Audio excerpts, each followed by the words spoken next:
So recently, Oprah called adults who go no contact with their parents or families a trend. And that doesn't sit well with me. This wasn't a slip up. This was a generational blind spot on full display. And if you've lived this experience or you love someone who has, you already know that word hits like a punch in the gut. Basically, if the only response you've ever gotten after speaking your truth is, "I'm sorry you feel that way," this one's for you. Hello, friend, and welcome to Torches, Yoga, and Mindfulness. I'm Lauren, and I'll be your coach. If you're curious about mindfulness, healing, and practical habits that actually work, you're in the right place. Here we focus on simple but powerful practices grounded in ancient wisdom and modern science to care for both your mind and body. So go ahead, hit that like and subscribe so you don't miss what's next. Honestly, I'm disappointed, and I understand that's my own fault. Not a big deal. Disappointed I am, but I am absolutely not surprised for the dismissiveness and the accountability avoidance happening here. I think the only reason I have any disappointment is because, like my friend said something earlier this year, we were kind of joking around about something a few weeks back. She may not have been the one coined the phrase, but it's definitely become my favorite quote of the year. And you can literally just shut up. You can. Following Oprah's podcast, no contact kids are coming out to say their piece. And that's actually where I heard about all of this from. It wasn't from Oprah or her affiliates. It was everybody she dismissed with her approach to this conversation that, let's be real, they are clearly still not ready for. I do want to say that I love all of you that have spoken out, whether it was on TikTok or a reel or just to your best friend. I love that you are still standing up for yourself and that you are still protecting your light. I don't think this is a trend or a fad. I do think there has been an uptick in us being able to share our stories.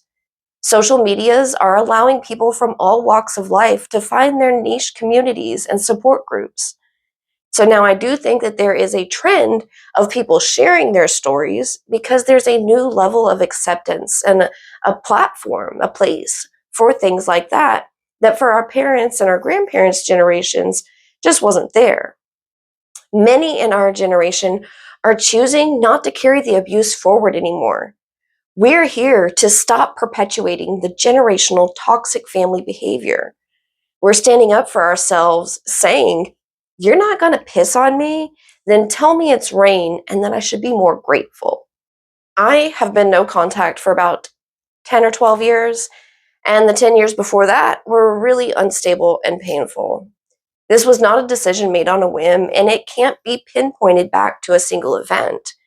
And really, the 15 years before that, I spent trying to make myself so small and agreeable. Because, as they say, a child should not be heard nor seen. Am I right? This isn't a video about blame. We don't need that. This is a video about truth, safety, and choosing peace, even when it means mourning people who are still alive. If you have had to make this choice for yourself, you know this is not a trend. This is not an aesthetic. This is not a rebellion.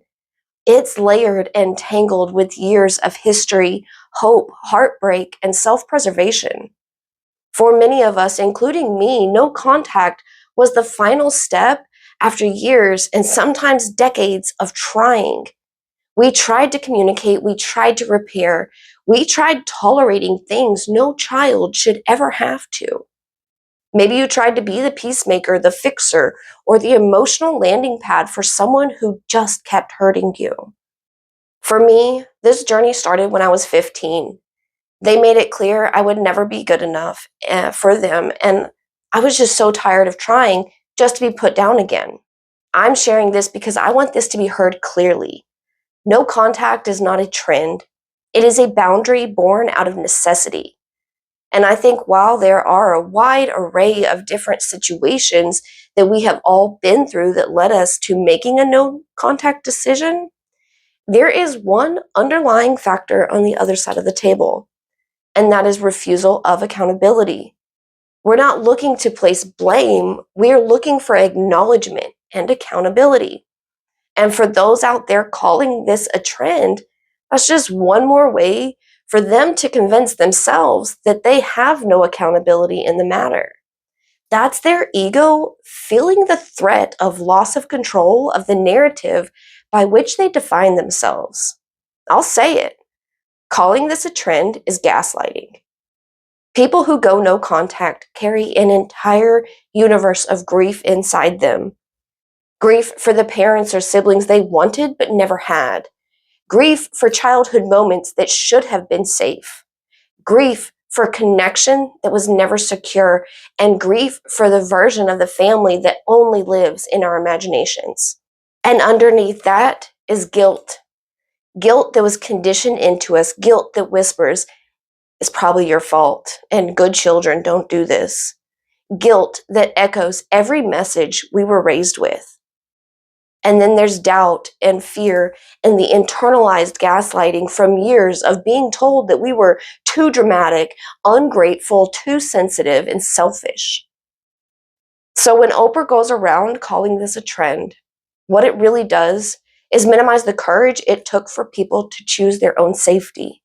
More often than not, going no contact is the moment we stop trying to hold a burning match, pretending like it's not hurting.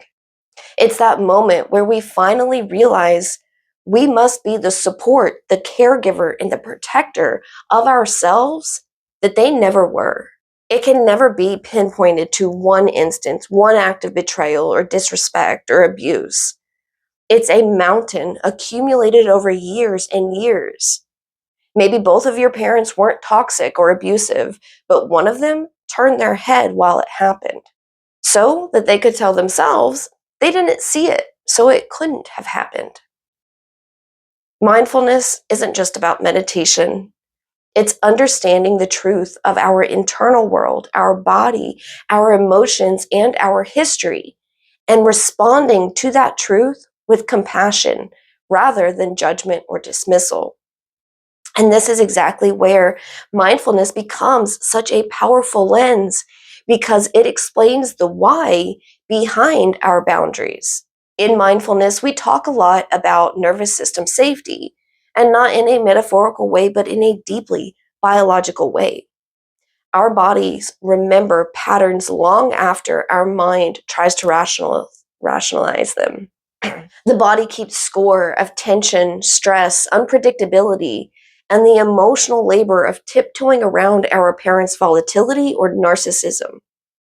Many of us learned from a very young age how to shrink ourselves to survive, how to brace before a storm hit, and how to disconnect just enough so that we could make it through the day.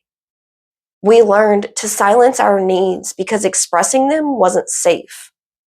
But these aren't character flaws. They are survival strategies. When we step back through the lens of mindfulness, we start to see that going no contact is not an act of rebellion or cruelty. It's self-regulation when our nervous system finally says, "I can't keep living in this state of hypervigilance, constantly bracing for impact." It's not to punish someone. It's about protecting the version of ourselves, maybe our inner child, who finally had the courage to whisper, "I deserve to feel safe in my own body. I deserve relationships that don't require me to abandon myself. And I deserve peace." You're not selfish for having those thoughts and beliefs. Those are fundamental, basic. You're literally asking for the bare minimum. Mindfulness teaches us that two truths can exist at once. You absolutely can love someone and still need distance from them. Or you can hold empathy for someone else and their hurts and their struggles while not holding space in your heart for them anymore. You can wish they were different and simultaneously accept that they may never be.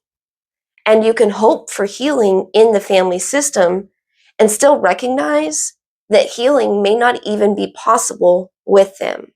And it's not your responsibility to make any of that happen.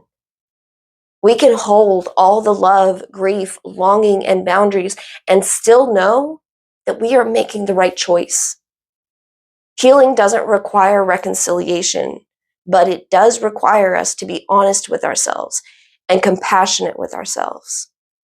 And maybe, most importantly, it requires boundaries that match reality, not the fantasy we've held on to for so long.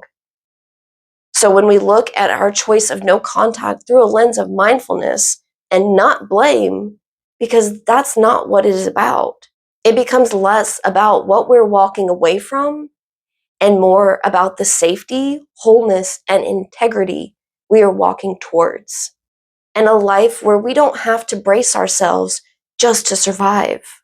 This is not about breaking a family. It's about breaking a cycle. I do think the best thing that came from Oprah opening this door is in the conversation she held on her platform. Because again, let's be real, they were there to dig in their heels and argue, not to listen. But the best thing is every no contact kid who has been able to share their story. If this is a phase of life you're currently in or have been through, you know all too well, you didn't make this choice to punish them. You made this choice knowing all too well what you were losing. The idea of the family you wanted, the ecosystem that you grew in, the dream that things would change. And before we were dismissively labeled trend followers, this choice felt like a death without a funeral because no one else acknowledges it. There's no procession, there's no condolences. We had to quietly carry that grief alone. Well, most people just assume that we have a family at home to lean on or a loving home to return to during the holidays. You are not dramatic or ungrateful. You are not broken or cruel. Your choice is not selfish nor disrespectful, and you don't owe anyone an apology for making it. Choosing peace is allowed, and choosing yourself is allowed.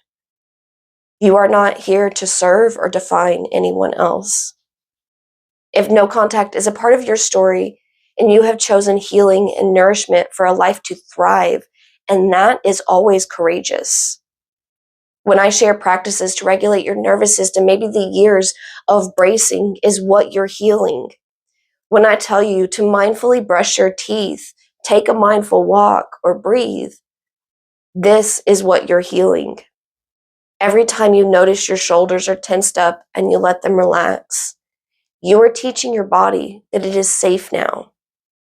That volatility we once lived through is no longer our reality. Every time we pause between tasks for a mindful breath, we are telling our nervous system that the danger that once loomed over us is no more. It tells our inner child that it is safe just to be. It is safe to exist as our own person. It is safe to need and want and to take up space. When I tell you to notice an emotion and how it shows up in your body, to notice the sensations it brings, and to talk to that feeling, to give it permission to get heavier, to get tighter, to get sharper, you are telling your nervous system that it is safe to express emotions because now you are here to support it, to nurture it, and to hear it out so that we can move on a little lighter. If no contact is part of your story and you would like to find that mindful approach to healing, definitely make sure that you are subscribed. But I also offer remote sessions one-on-one where we can work together through this because you are not alone. If you would like some supportive practices for this part of your journey, I would encourage you to check out the somatic reprogramming video that we did back in October. I will post the link below in the description. Also, the archetype series that we did earlier this fall, where I take you through a healing process from your roots all the way through to renewal. I'll post that playlist link below too. Friend, the tree always remembers, even when the axe forgets. Friend, thank you so much for still protecting your light and sharing a piece of your day with me. Stay present, stay kind to yourself, and I will see you soon.